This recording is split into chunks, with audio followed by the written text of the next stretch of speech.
Hello friends, आप सभी का फिर से एक बार बहुत-बहुत स्वागत है हमारे चैनल दिशा ऑनलाइन गुरुकुल में। तो जैसा आपको बोला गया था कि हम आपके लिए यूपी टेट का प्रहार बैच लॉन्च करेंगे, तो आज ही हमारे यूपी टेट का प्रहार बैच लॉन्च हो गया है। आज इसमें हम यूपी टेट 2023 का ईवीएस का सिलेबस हम कवर करना स्टार्ट कर रहे हैं। यहाँ पर हम आज बहुत ही महत्वपूर्ण पॉइंट्स इसमें डिस्कस करेंगे, बहुत महत्वपूर्ण नोट्स हैं और इस वीडियो को आप शुरू से लेके एंड तक देखिएगा, लास्ट तक देखिएगा क्योंकि लास्ट में भी इसमें बहुत ही परीक्षा के हिसाब से बहुत महत्वपूर्ण पॉइंट्स इसमें डिस्कस किए जाएँगे। तो आज जो हमारा टॉपिक रहेगा वो टॉपिक रहेगा जल का यानी कि वाटर का। तो सबसे पहले इस वीडियो को स्टार्ट करने से पहले आपको बता देते हैं कि आप हमारे टेलीग्राम चैनल को ज़्यादा से ज़्यादा जॉइन कीजिए। यहाँ पर आपको लिंक दिख रहा होगा बट ये लिंक हमने फर्स्ट कमेंट में भी पिन कर दिया है। आप वहाँ से जाकर हमारे टेलीग्राम चैनल को ज़्यादा से ज़्यादा जॉइन कीजिए क्योंकि आज से क्लासेस स्टार्ट हो गई हैं। अगर जिन्होंने भी हमारा टेलीग्राम चैनल जॉइन नहीं किया, उनको स्टडी मटेरियल चाहिए होंगे, तो वो वहाँ से ले सकते हैं क्योंकि वहाँ पर हम सारे स्टडी मटेरियल आपको पोस्ट करते हैं और जो भी क्लासेस होगी वो आपको पोस्ट करते जाएँगे क्योंकि आज तो ये ईवीएस की क्लास है, बट हमें सारे ही सब्जेक्ट्स को आपको कवर कराना है, चाहे पेपर 1 हो, चाहे पेपर 2। तो आप इसीलिए आपको बोल रहे हैं कि टेलीग्राम चैनल को जॉइन कीजिए। तो यहाँ पर हमारा जो है आज हम यूपी टेट की ईवीएस की फर्स्ट क्लास है और ये हमारे प्रहार बैच की भी फर्स्ट क्लास है। तो इसको अच्छे से करिए। आपको बता दें जो हमारा यूपी टेट में जो ईवीएस है वो 30 मार्क्स का आता है, कोई भी नेगेटिव मार्किंग नहीं होती है। तो इसका सिलेबस हम पहले ही आपको डिस्कस कर चुके हैं। अगर आप नए हैं, आपने सिलेबस नहीं देखा है तो आपको यूपी टेट 2023 की हमारे चैनल पर प्लेलिस्ट बनी हुई है, वहाँ पे जाके आप ईवीएस का सिलेबस देखिए और प्रीवियस ईयर के क्वेश्चंस को भी देखिए, उसी के अकॉर्डिंग हम आपको ये तैयारी करा रहे हैं। यहाँ पर आज हम टॉपिक आपके साथ कवर करेंगे वाटर, जो हमारी ईवीएस की एक थीम है जिससे रिलेटेड क्वेश्चंस पहले यूपीटीईटी के एग्जाम में देखे गए हैं। तो हमने इसको यूनिट बना दिया है इस थीम को और हमने इसको नोट्स इसमें रेडी किए हैं और इसमें बाद में बहुत ही ज़्यादा महत्वपूर्ण पॉइंट्स आपके साथ डिस्कस किए जाएँगे। ये पूरा ही वीडियो बहुत ज़्यादा महत्वपूर्ण है। आपको कोशिश करेंगे कि आपको ज़्यादा से ज़्यादा जितना पॉइंट्स हो सकता है आपको करा दें, ज़्यादा से ज़्यादा क्वेश्चन करा दें क्योंकि आज ये यूनिट स्टार्ट हुई है तो ऐसा नहीं है कि ये आज ही खत्म हो जाएगी। क्योंकि अगर आज ही खत्म करना चाहेंगे तो बहुत लॉन्ग वीडियोज़ हो जाएँगे, आप भी जानते हैं, आप देख भी नहीं पाएँगे। तो यहाँ पे हम महत्वपूर्ण पॉइंट्स, नोट्स सारे डिस्कस करेंगे जो कि हमें एग्ज़ाम के हिसाब से लगते हैं कि ये होने चाहिए। फिर इसके बाद हम इसी से रिलेटेड इतने सारे आपको क्वेश्चंस कराएँगे कि शायद आपके एग्ज़ाम में उन्हीं में से ही क्वेश्चंस आएँ। निश्चित ही आपको ये बहुत ज़्यादा बेनिफिशियल रहेंगे और आप भी अपने सजेशंस हमें कमेंट बॉक्स में ज़रूर दीजिएगा कि आपको क्या लगता है और क्या होना चाहिए इससे रिलेटेड। बाकी हम आपको नोट्स, पॉइंट्स सब चीज़ कराएँगे, ठीक है? टेलीग्राम चैनल पे आपको प्रोवाइड कराएँगे, बाकी क्वेश्चंस कराएँगे। आज यूपी टेट प्रहार बैच की पहली क्लास है, चलिए स्टार्ट करते हैं और ज़्यादा से ज़्यादा हमें जॉइन कीजिए, ज़्यादा से ज़्यादा शेयर कीजिए वीडियोज़ को, लाइक कीजिए और अपने फ्रेंड्स जो हैं, जो भी तैयारी कर रहे हैं, उनको भी हमारे चैनल रिकमेंड कीजिए जिससे उनकी भी हेल्प हो पाए और हमें एक-दूसरे की हेल्प करके ही आगे बढ़ना है और अपने टारगेट को अचीव करना है। चलिए स्टार्ट करते हैं। यहाँ पर हम आपको बताते भी जाएँगे कि कुछ किस तरीके से क्वेश्चंस आपको आ सकते हैं या पहले देखने के लिए मिले हैं एग्ज़ाम्स में, ठीक है? देखिए चलिए स्टार्ट करते हैं। जल या पानी एक आम रासायनिक पदार्थ है जो हाइड्रोजन और ऑक्सीजन से मिलकर बनता है। तो इसी तरीके से कुछ भी क्वेश्चन बन सकता है। ये लोग कुछ भी क्वेश्चंस बना सकते हैं। आपको लगेगा कि ये सब चीज़ें बहुत ईज़ी है, वहाँ पे आपको टर्न करके दे सकते हैं। बाकी ईज़िली भी आ सकता है, ऐसा कुछ नहीं है। तो हमारा जो वाटर है वो हाइड्रोजन और ऑक्सीजन से मिलकर बनता है और ये समस्त प्राणियों के जीवन का आधार होता है। सामान्यतः जल शब्द का प्रयोग द्रव अवस्था के लिए उपयोग में लाया जाता है, लेकिन यह ठोस अवस्था यानी कि बर्फ के रूप में आपको दिखता है। गैसीय अवस्था यानी कि भाप या जल वाष्प के रूप में भी ये पाया जाता है। ठीक है, आगे देखते हैं। ये नोट्स है, इसमें बहुत सारी चीज़ें कवर होंगी, पॉइंट्स में भी बहुत सारी चीज़ें कवर होंगी क्योंकि इस बार आपको क्या करना है, यूपी टेट पर सीधा प्रहार करना है। एक भी चीज़ें छोड़नी नहीं है। ये नहीं लगना है कि एग्ज़ाम में अरे हम ये पढ़ लेते तो हमें ये याद आ जाता, क्योंकि चीज़ें याद होते हुए भी कभी-कभी हम कन्फ्यूज़न में हो जाते हैं, अगर हम पढ़ के नहीं जाते हैं एग्ज़ाम में या कभी बाई चांस रह भी जाती है, ऐसा नहीं है। चलिए देखते हैं वाटर के जो यूजेज़ हैं। देखिए बिन पानी सब शून्य अर्थात जल ही जीवन है। आगे देखिए आपको भी वाटर को सेव करना चाहिए। ठीक है?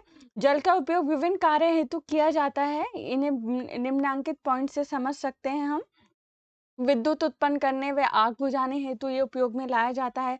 बागवानी में किया जाता है। फलों व फूलों की सिंचाई, गृह निर्माण के लिए भी किया जाता है।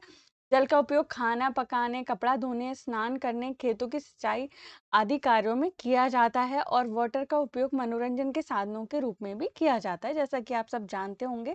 तो यदि जल उपलब्ध है तो आपका भविष्य सुरक्षित है। तो ये सब चीज़ें हमें क्यों पढ़ाई जाती हैं, ये सब जान लीजिए, क्योंकि हम प्राइमरी, ये हमारा जो ईवीएस है वो प्राइमरी लेवल में आता है। और हमसे ये आशा की जाती है कि हम जब प्राइमरी लेवल के शिक्षक बनने जा रहे हैं तो हम बच्चों को शुरू से ही ये चीज़ें पढ़ाते चलें, और जब पढ़ाना है तो हमें भी पता होना चाहिए ये सारी चीज़ें। तो इसीलिए आपको ये सारी यूनिट्स में ये सारा चीज़ें कवर कराई गई हैं, जो कि आप एक बहुत अच्छे शिक्षक बन पाएँ और बच्चों को भी शुरू से ही अच्छी शिक्षा दे पाएँ। ठीक है? आगे देखते हैं क्या है। प्रतिवर्ष 22 मार्च को विश्व जल दिवस के रूप में मनाया जाता है। तो ऐसा क्वेश्चन आ सकता है, क्योंकि दिवस के जो क्वेश्चंस हैं वो पूछे जाते हैं। तो याद रख लीजिए कि 22 मार्च को विश्व जल दिवस के रूप में मनाया जाता है। ठीक है? अब हम इस इधर पॉइंट में देखते हैं, जल संरक्षण के महत्व की ओर ध्यान आकर्षित करने के लिए हम प्रतिवर्ष जल दिवस मनाते हैं। तो ऐसा भी क्वेश्चन आ सकता है कि प्रतिवर्ष जल दिवस क्यों मनाया जाता है। आगे देखते हैं। संयुक्त राष्ट्र के द्वारा प्रत्येक व्यक्ति के लिए सुझाई गई जल की न्यूनतम मात्रा 50 लीटर प्रति व्यक्ति है। तो ये बिल्कुल याद कर लीजिए कि संयुक्त राष्ट्र के द्वारा 50 लीटर प्रति व्यक्ति क्या है, एक सुझाई गई जल की न्यूनतम मात्रा है। देखिए यहाँ पर ये कवर हो गया पॉइंट, अगर याद नहीं होता तो कंफ्यूजन में ही हो।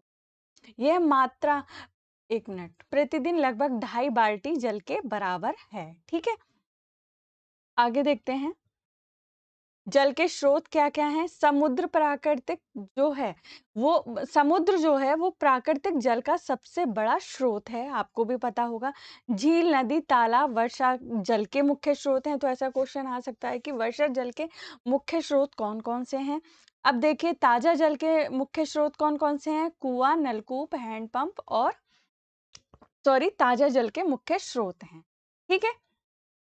आगे देखते हैं। अब ये भी बहुत महत्वपूर्ण है पॉइंट। हम जानते हैं कि पृथ्वी की सतह का लगभग 71% भाग जल से ढका है। तो कितना परसेंट भाग जल से ढका है? 71%, यानी कि 71%। आगे देखते हैं। धरती पर उपलब्ध लगभग समस्त जल समुद्रों और महासागरों, ध्रुवीय बर्फ, तालाबों, नदियों और वायुमंडल में पाया जाता है। ठीक है? आगे देखते हैं। इसमें से अधिकांश जल इसी रूप में मानव उपयोग के लिए उपयुक्त नहीं है। उपयोग के लिए उपयुक्त जल अलवण जल है, जिसे बोलचाल की भाषा में ताजा जल कहते हैं। तो अलवण जल जो है हम उसको यूज करते हैं, जो हमारे लिए उपयुक्त होता है और जिसे बोलचाल की भाषा में ताजा जल कहा जाता है। ठीक है? आगे देखते हैं। जल चक्र क्या होता है, आप बहुत अच्छे तरीके से जानते होंगे। जल चक्र जो है, जल लगातार एक चक्र में घूमता है, जिसे जल चक्र कहा जाता है। इसमें वाष्पीकरण या ट्रांसपिरेशन, वर्षा द्वारा बहकर सागर में पहुंचना शामिल है। तो इस पॉइंट को ध्यान से याद कर लीजिए, इस तरीके से कुछ ये क्वेश्चन बना सकते। ठीक है? आगे देखते हैं। हवा जल वाष्प को स्थल के ऊपर उसी दर से उड़ा ले जाती है जिस गति से वह बहकर सागर में पहुंचता है। ठीक है? ध्यान रखिए, मीठे जल की लगभग 70% मात्रा की खपत कृषि में हो जाती है।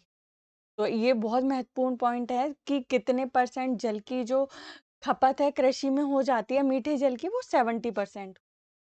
ठीक है? आगे देखते हैं।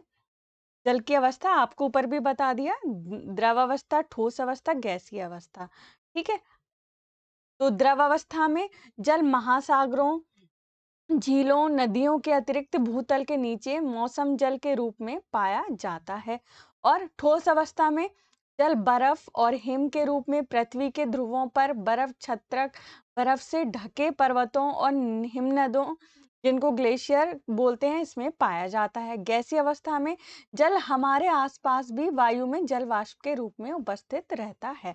तो ये बड़े ही महत्वपूर्ण पॉइंट्स हैं, जो कि हमारा एक इसको वाटर की यूनिट का नोट्स बोला जा सकता है, जिससे रिलेट करके कुछ भी थोड़ी थोड़ी छोटी छोटी बातें पूछी जा सकती हैं।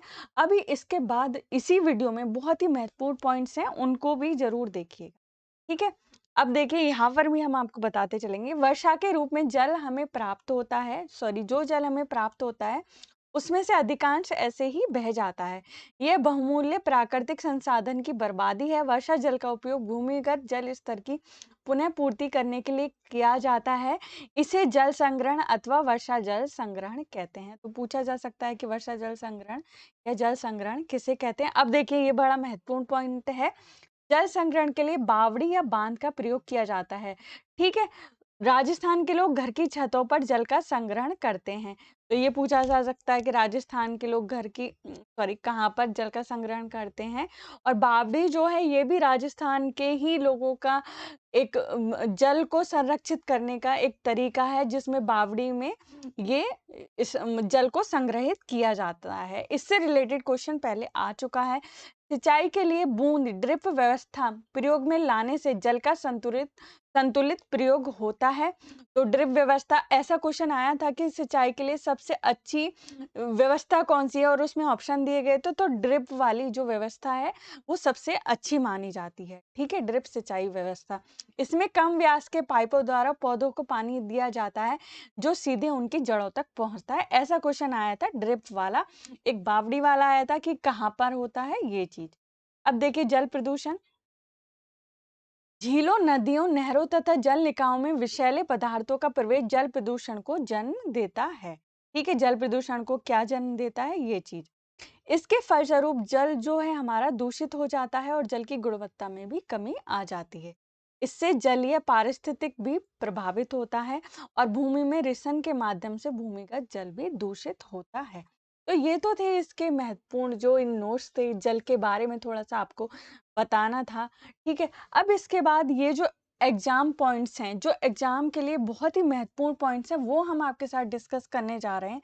ऐसे ही हम सारी यूनिट्स को कवर करेंगे, कुछ नोट्स होंगे जिसमें आपको थोड़ा-सा बताया जाएगा उसके बारे में, फिर पॉइंट्स होंगे, फिर उसके बाद अभी क्वेश्चन की सीरीज़ वाटर से रिलेटेड करके बहुत सारे क्वेश्चंस की सीरीज़ आएगी। अभी आप जब इस वीडियो को कर लेंगे ना, तो अभी आप प्रीवियस ईयर के क्वेश्चंस देखेंगे तो आपको जब जल से रिलेटेड क्वेश्चन दिखेगा तो आधे से ज़्यादा आप कर ले जाएँगे, क्योंकि अभी तो देखिए पूरा इस वीडियो में नहीं होगा, अभी क्वेश्चंस आपको कराने बाकी हैं। बट अभी अगर आप क्वेश्चंस को देखेंगे तो आपको लगेगा कि हाँ, आपको आने लगी हैं चीज़ें, अगर आपने पहले नहीं पढ़ी होंगी, बाकी अगर आपने पहले पढ़ रखी हैं, तो बहुत ही अच्छी बात है।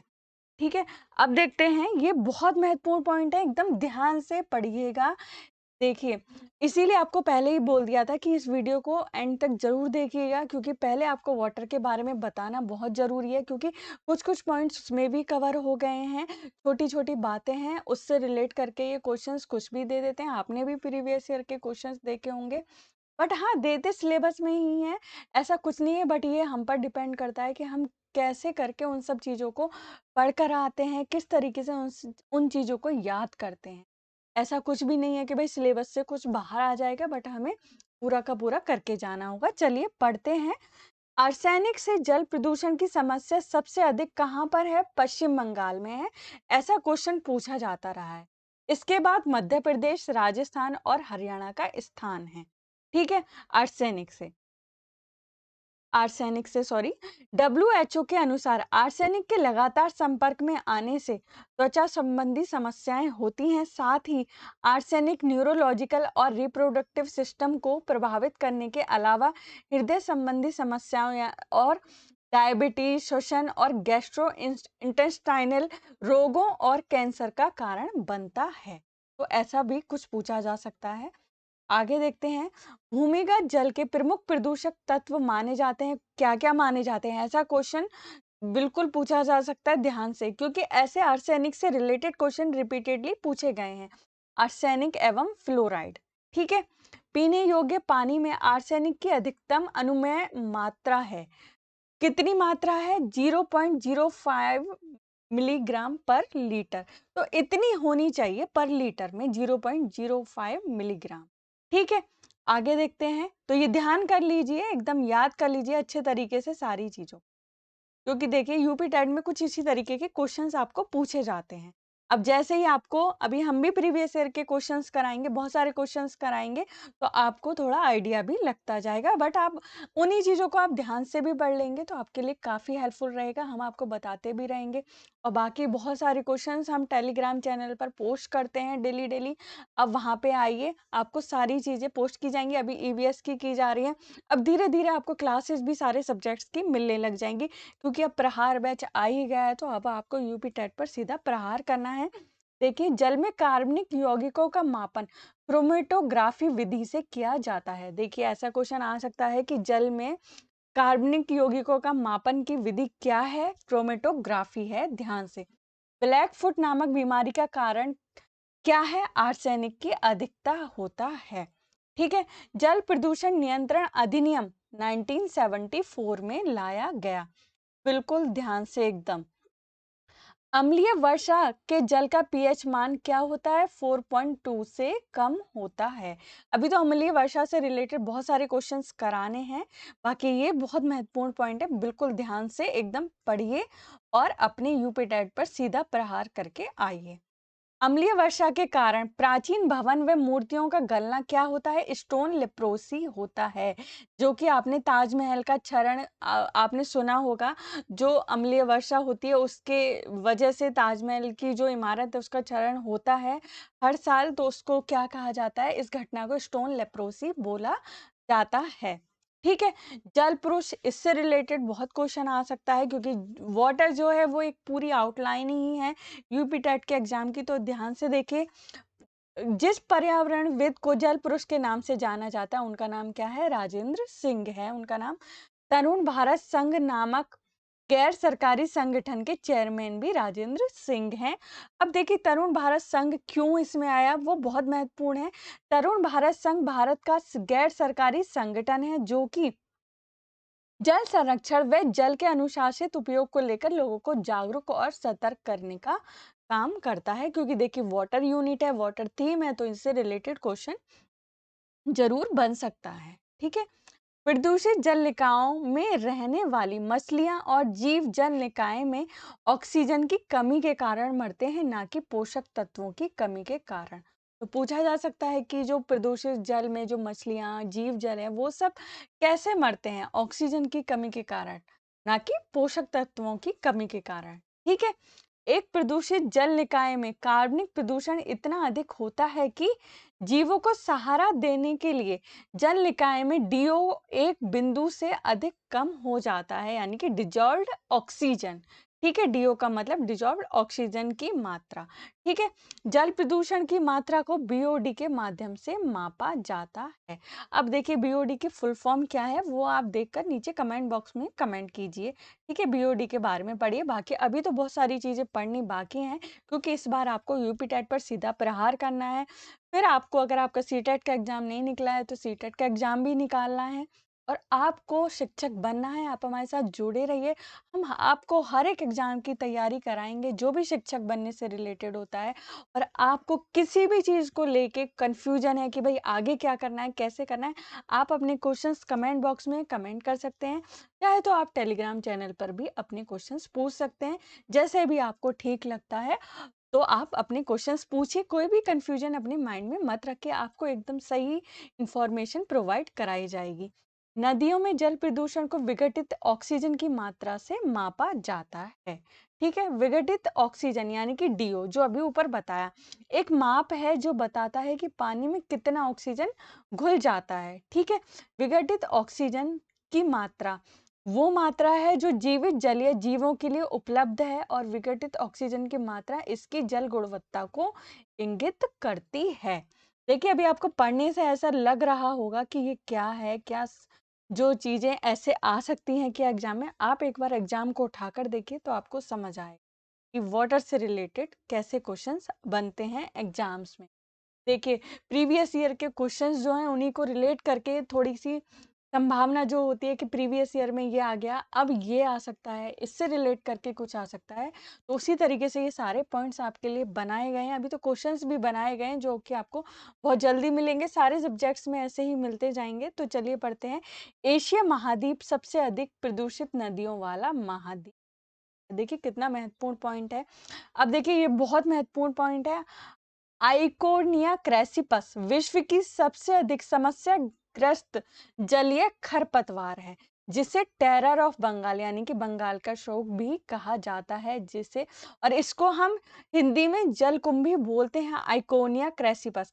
और हाँ, आपको एक चीज़ के बारे में पढ़ना है, वैसे हम आगे पढ़ाएँगे बट आप पढ़िए पार्थेनियम गाजर घास, जिसको कांग्रेस घास भी बोला जाता है। इससे रिलेट करके आप ज़रा पढ़िए, हो सकता है इससे रिलेट करके क्वेश्चंस आपको इस बार एग्ज़ाम में मिल जाए।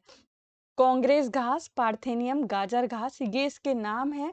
आप इससे ज़रा पढ़िए और हमें कमेंट बॉक्स में कमेंट करके बताइए क्या है ये?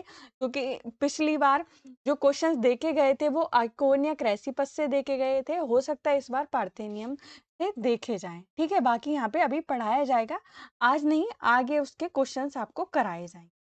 ठीक है? तो ये था हमारा वीडियो जो हमारा प्रहार बैच का आपका फर्स्ट क्लास थी, जिसका मुख्य उद्देश्य क्या है, अब की बार यूपी टेट पर सीधा प्रहार। तो आपको अगर ये वीडियो अच्छा लगा हो या आपको हमारे जो कंटेंट हैं वो बेनिफिशियल लग रहे हों, तो आप हमारे चैनल को सब्सक्राइब कीजिए। अगर आप तक अभी तक आपने सब्सक्राइब नहीं किया है, लाइक कीजिए, वीडियोज़ को शेयर कीजिए ज़्यादा से ज़्यादा। और आप हमें कमेंट बॉक्स में कमेंट करके बता सकते हैं कि हमारा ये वीडियो कैसा लगा। आपके कुछ सजेशंस हैं वो भी आप दे सकते हैं।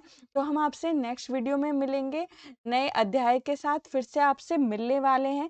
तब तक आपको क्या करना है, पढ़ाई करते रहना है। जो भी चीज़ें हमने आपको बोली हैं करने के लिए, वो आपको ध्यान से करनी है एक-एक चीज़ें। कोई भी चीज़ आपको छोड़नी नहीं है। तो ये था हमारा वीडियो यूपी टेट 2023 ईवीएस का प्रहार बैच का फर्स्ट वीडियो था, जिसका मुख्य उद्देश्य है अब की बार यूपी टेट पर सीधा प्रहार।